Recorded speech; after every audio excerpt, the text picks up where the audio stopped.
Just unwrapped the rear subframe. It's pretty nice.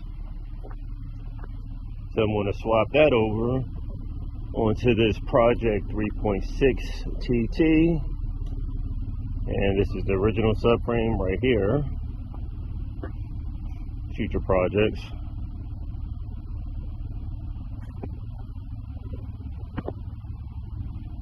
But back to this baby. Getting it ready to swap over. This bushing is definitely a necessity to change. Look at all the flex and play in this particular bushing.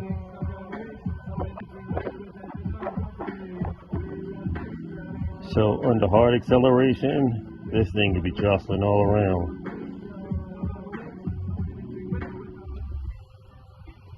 It's already dark out here, but I made some progress today. I took off the axles and pressed out both of the bearings and cleaned them up, so that way it's ready for the new bearing. You have to make sure that this whole surface around here is real clean, because if you have a buildup of corrosion, a lot of times when you put the new bearing in, it could be a lip right up in here and not let the bearing seat properly. As you can see, that's the sensor for the wheel axle or speed sensor. A lot of times they may use it for the ABS or traction control. Driver side. And I just pre-soaked the bolts for the rear diff, so that way I'll pop them loose and take them out tomorrow. And then that's the hardest part, and then just start transferring everything over to the new subframe right here. But I wanted to make sure that I bolted everything back up in position, and it's easier to get the bearings out that way. A lot of times if you just take off the whole rear hub, then you may have to lock that into a vise and try to loosen all four of these bolts up just to get the rear bearings out. Time to wrap it up for the night. Pick back up on this beast tomorrow. 3.6 liter turbo coming soon.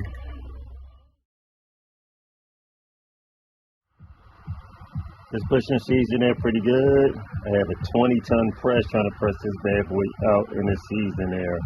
So I'm gonna try to heat it up, and I may have to end up getting a saw and cutting the bushing out. I may have to end up pushing the bushing through the sleeve and then getting a saw and cutting the ring outside of the housing before I can even press the new bearing in, new bushing in. This bushing is in there extremely tight. I have a 20-ton press and I have a lot of force on there, and this bad boy do not want to budge. So I may have to try to cut the rubber bushing out itself and then get a saw, cut the steel ring out, and then push in the new bushing. So this bad boy is in there. The sound from this thing popping with me trying to press this out is crazy. I mean, it made a serious pop. As you can see, I'm putting some serious force on there, and I gotta be careful because this is dangerous, and of course you don't want this thing to kick out because it'll be a major projectile. But this is in there. So I'm spraying penetrant oil all around and cranking to try to press it out. So I pulled it out, and I can see that it did pop out a little bit from the bottom, but this bad boy is in there. So I'm gonna get a larger jack handle to stick in here and be extremely cautious, because this is a little dangerous, very dangerous, with the amount of force that I'm pushing through here. Okay, I got some serious leverage right here.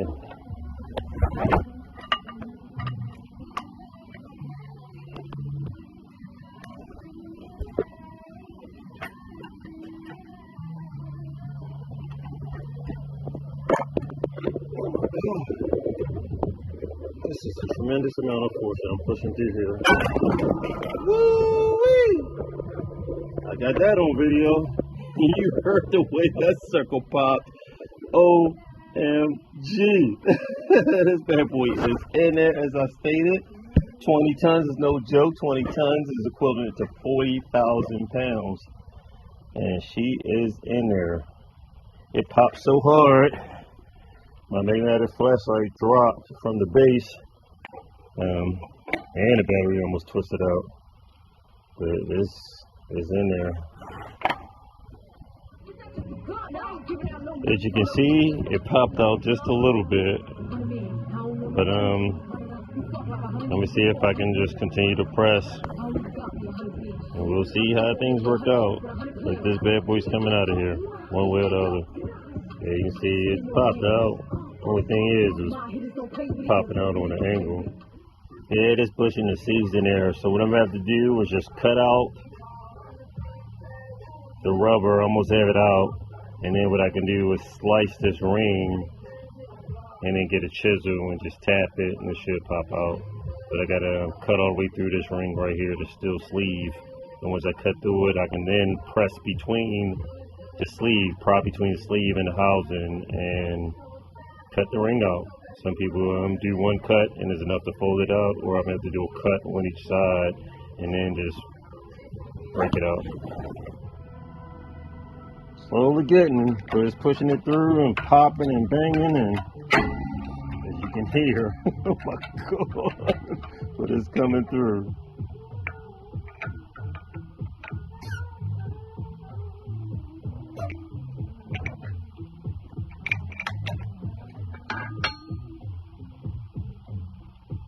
So that's about,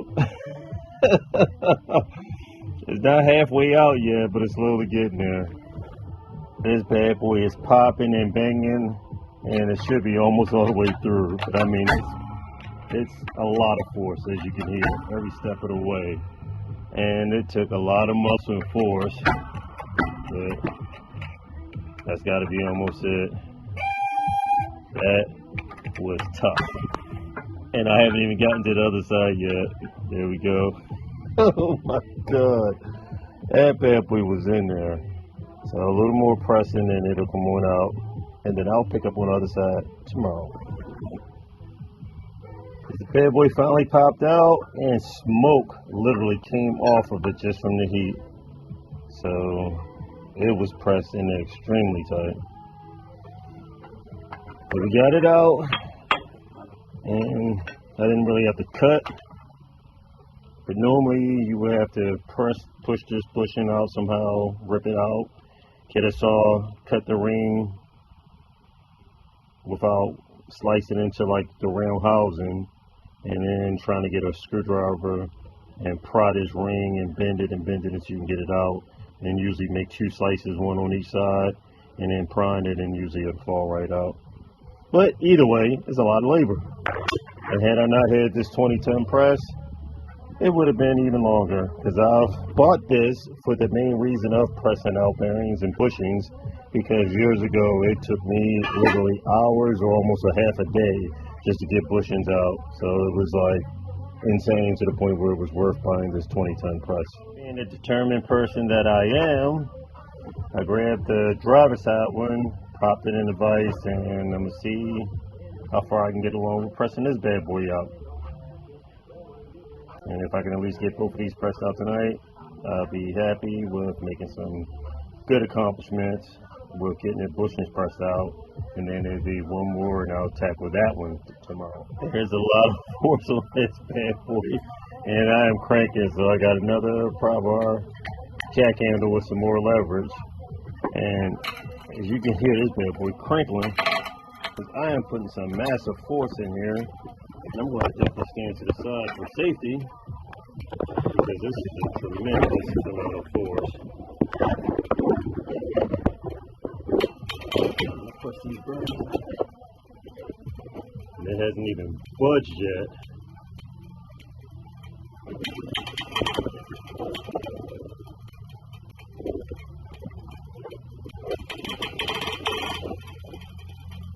That is insane. I have several tons of boards pushing up against this bearing.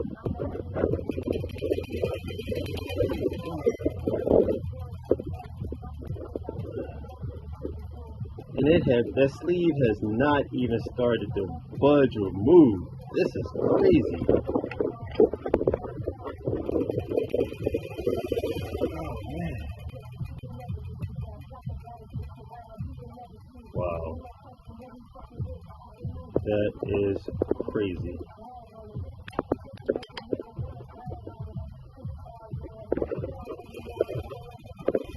Oh my God. Okay, I'm gonna let up some of the pressure off this because this is dangerous. This driver's side, it is late and it's cold and freezing, and I will pick back up on this bad boy tomorrow because it's labor intensive and I have not eaten lunch all day, nor dinner, so it's time for me to take a break, get some food, pick back up on tomorrow. Okay, I used my saw to cut out the rubber bushing, and that bad boy is thick. I tried to burn it out with the torch, and the smoke and everything was just heating up. So I got this blade, it was thin enough to get between it, cut it out. And then I got a cutting blade, put it on there, and slice right through the aluminum sleeve. And as you can see, it's already loose. And I can just go ahead and tap it out. A slice here as well as here, and that's where you can see it's folding itself out easily.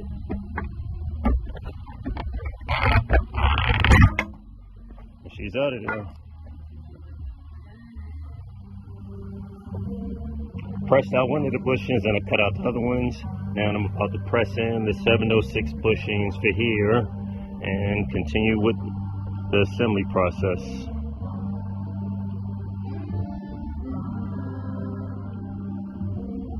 Had the old bushings out. This one I was able to press out. I had to cut this one out because these bad boys was in there. I had a 20-ton press trying to press it out, and it was no joke. So I ended up getting my sawzall, cutting this one out. I have the 706 bushing. I'm about to press these in and continue with the flow. And it is cold out here. It is 19 degrees and dropping. Going in, pressing that bad boy in there. It's coming along. There we go, she's in there.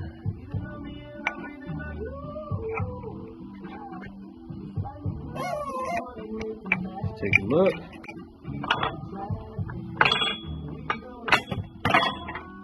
There we go. Looking good, looking good. Pressed in there, nice and neat. On to the next one. Pressing in the second bushing was a little more challenging. With this 20-ton press, the bushing started to go in a little cocked sideways, and it wanted to spit the whole unit out towards me. So a lot of times it's good to have some type of shield or a cage or something in between.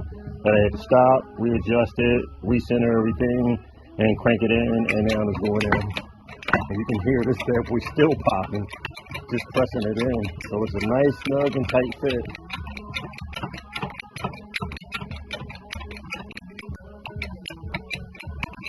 Anyway, she's in there. See how she look?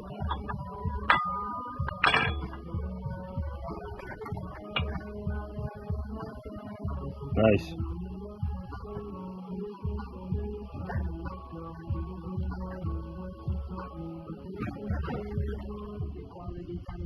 Had the new bushings in both of these arms, and it is a lot stiffer.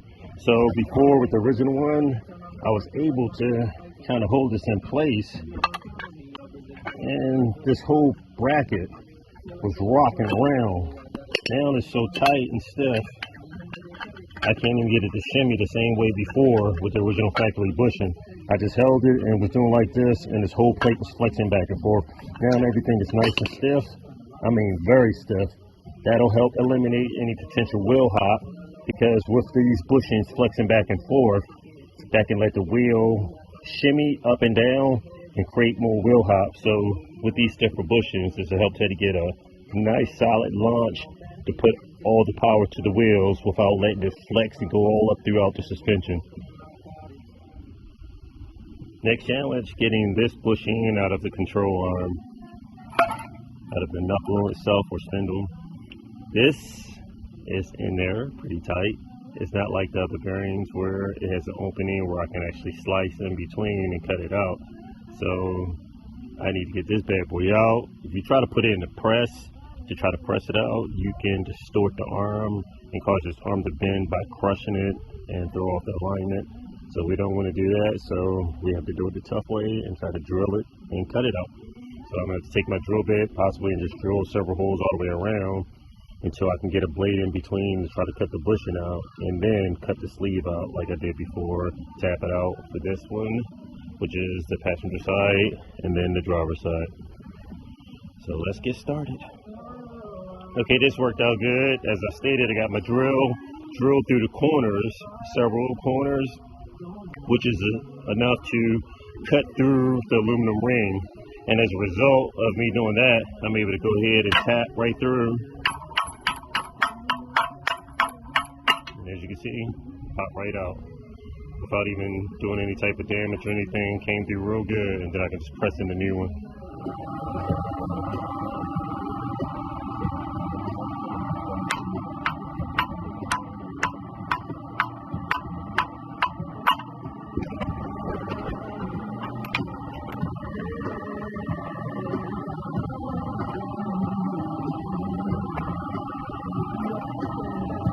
See, the tough part was drilling through to get this sleeve to split.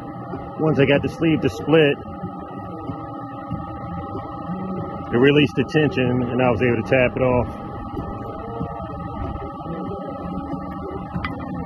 Now I'm pressing the new bushings. Getting these bushings in is a little awkward. I got a new clamp. I tried to press, but it's a little too awkward trying to press it in place. So I'm gonna try to use the C-clamp that I bought to try to press it down evenly and get it to pop in.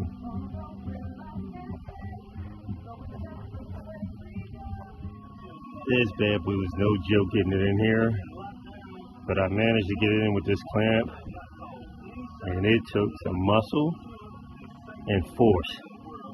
So getting it started was the hard part. Of course, I lubed it to help it slide in place, but it was keeping it centered, so I had to use these new big jaw pliers that I bought also to hold the bushing in position and clamp at the same time. So it was just getting started for this lip. This lip is a tough part to get it popping, because once it's snapped in place, this lip will keep it centered.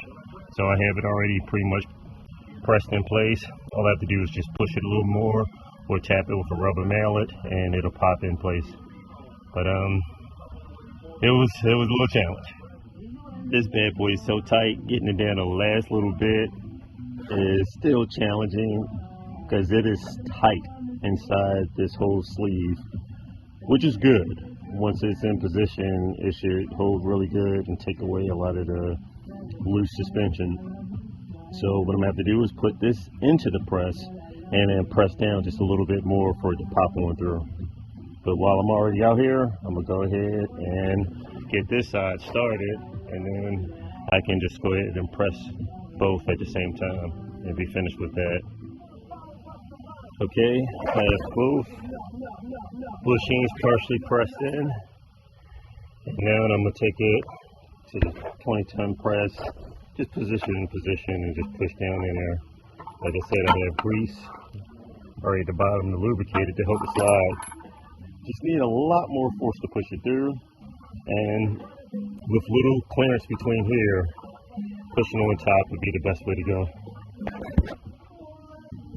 Have both sides pressed in, so I just put it in the 20-ton press, and I just had to just pretty much hold it in position and crank down on it a little bit, and it just popped on through.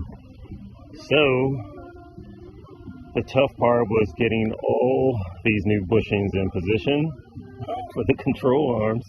Now I can install the new racing arms and start putting this bad boy back together on the new lightweight racing subframe. Okay, I'm lining up the adjustable control link with the exact factory link, so that way we don't have to make a lot of corrections as far as alignment when the car is back up and running. So I can just twist this in position, line it up so that the bolt and all the measurements like that can be almost the exact length right there. About right there. That's equal with the factory control arm.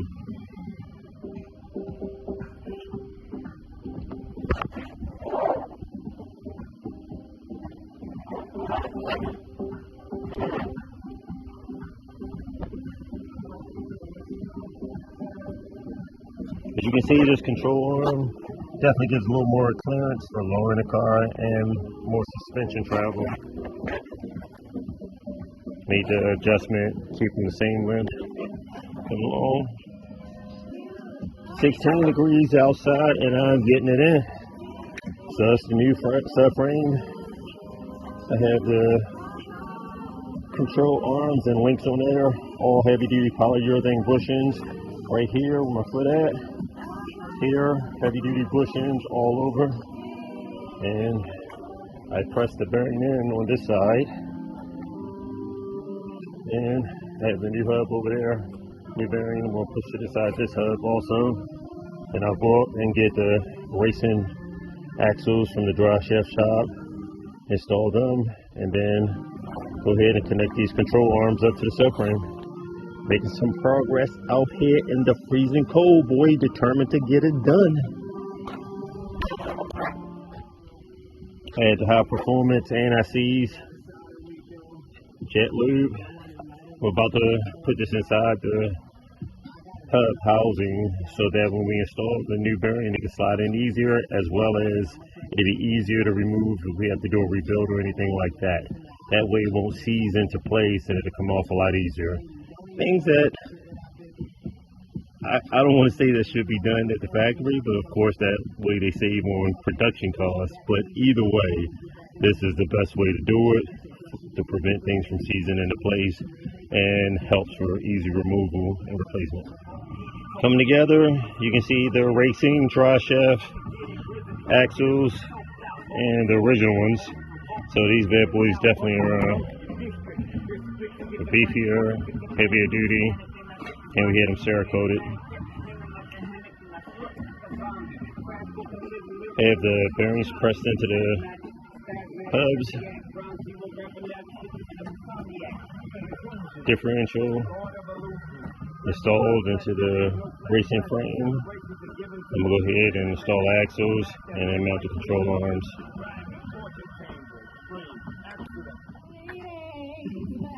Making some progress. I have the driver's side on and the links hooked up. I'm about to install the passenger side. So a little tedious.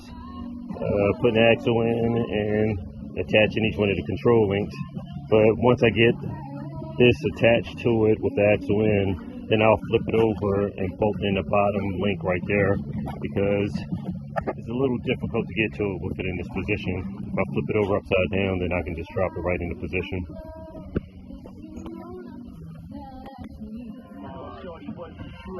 Okay, installing the passenger side, I have the Driveshaft in, or axle, and I connected the top link right here. I have it adjusted to the factory original control arm also.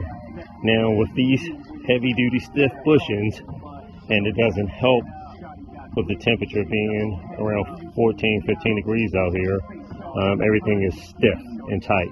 So the original factory bushings gave a lot of play and flexibility where you can just shift and move these around and I can flex it into place. But with everything nice and tight and stiff, you have to use some muscle and raise this up and pry everything into position. Like this is all solid right here, is a solid bushing, whereas the other one it was soft rubber and would allow it to flex, and you can flex a lot of this stuff in position. But this is heavy duty bushing behind here. So I have to raise this stuff up, twist it, and try to force and pry everything into position and get the bolts through. But luckily they have enough provisions and slots for everything to bolt right in place. So they did a great job with the adjustability and the extra slots with this racing rear suspension. I have the lower control arms connected, and this subframe is actually a lot lighter than that original piece right there. It was a little easier for me to maneuver. So I'm about to wrap it up. I'll install the rear sway bar right here and call it the night. It's easier for me to get to the rear sway bar. Both while I have this upside down, because there's the bolts for the brackets. That's it for the night. 14 degrees out here, and it's almost 8 o'clock. My bedtime for work. I have the rear sway bar connected, control links, control arms, and all that stuff hooked up, so it looks pretty good.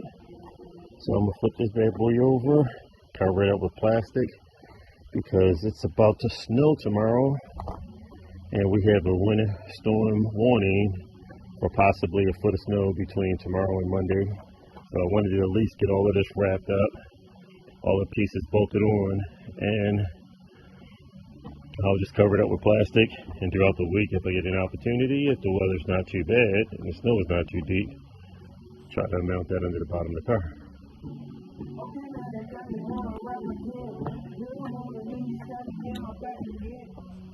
I lifted it on a dolly, so everything is off the ground, and I'm going to roll this bad boy back up under the car, so that way even if it snows, at least it'll be under the car. I'm still wrapping it with plastic, and all I have to do is worry about getting jacks to jack it up instead of worrying about dragging it through. What is all of this mud? Anyway, I have it off the ground. It's freezing cold, and I'll drag it under the car. Okay, I lifted it up on top of a dolly. I'm gonna roll it up under the car, so that way when it snows, I'll at least already have it under the car, and I'll wrap it up with plastic. And all I have to do is then jack it back up into position. I don't have to worry about trying to drag it through snow, a foot of snow, to get it up under the car, and it'll be easier for an install. Just needed to take one more look at this. This is looking good. I mean, with the control arms, the racing axles, racing subframe, this bad boy's come together to be pretty nice. This is some high dollar stuff right here.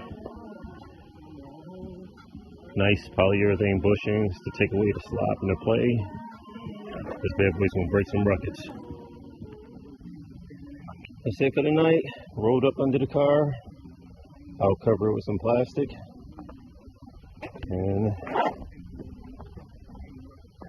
made some major progress today.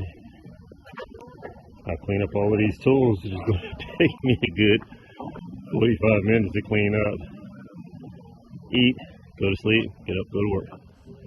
Pick back up on this baby as soon as I get a chance.